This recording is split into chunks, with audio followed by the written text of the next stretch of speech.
امام جعفر صادق علیہ السلام امام محمد باقر کے فرزند اور امام حسین ابن علی علیہ السلام کے پرپوتے ہیں۔ آپ بے شمار فضائل و کمالات کے مالک تھے۔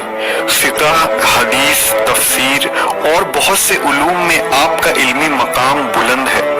امام ابو حنیفہ اور امام مالک جیسے بڑے علماء آپ کے شاگرد رہے اور آپ کی حیات میں علمی فیض حاصل کرتے رہے۔ اہل بیت رسول سے منسوب اکثر احادیث امام جعفر علیہ السلام سے ہی نقل ہوئی ہیں۔ آپ زہد، تقوی، عبادت، انفاق اور قرآن فہمی میں اپنے زمانے میں شہرت رکھتے تھے۔ امام مالک نے فرمایا تھا کہ میں جتنی مدت جعفر بن محمد کے پاس رہا انہیں 3 حالتوں میں ہی پایا، یا نماز کی حالت میں، یا روزہ کی حالت میں، یا ذکر کی حالت میں۔ کوفہ کے لوگ آپ سے علم و معرفت کے خزانے دریافت کرتے تھے اور ہر جگہ آپ ہی کا چرچا تھا۔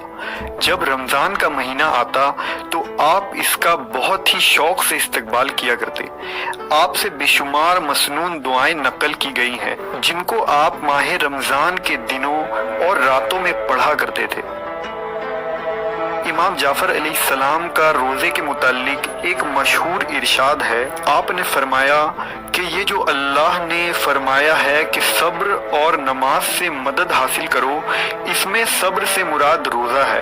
جو شخص شدید گرم دنوں میں خدا کے لیے روزہ رکھے اور اس کو پیاس لگے، خدا 1000 فرشتوں کو مامور فرماتا ہے کہ اپنے ہاتھ اس کے چہرے پر مسح کرتے رہیں اور اس کو مسلسل جنت کی بشارت دیں یہاں تک کہ وہ افطار کرے۔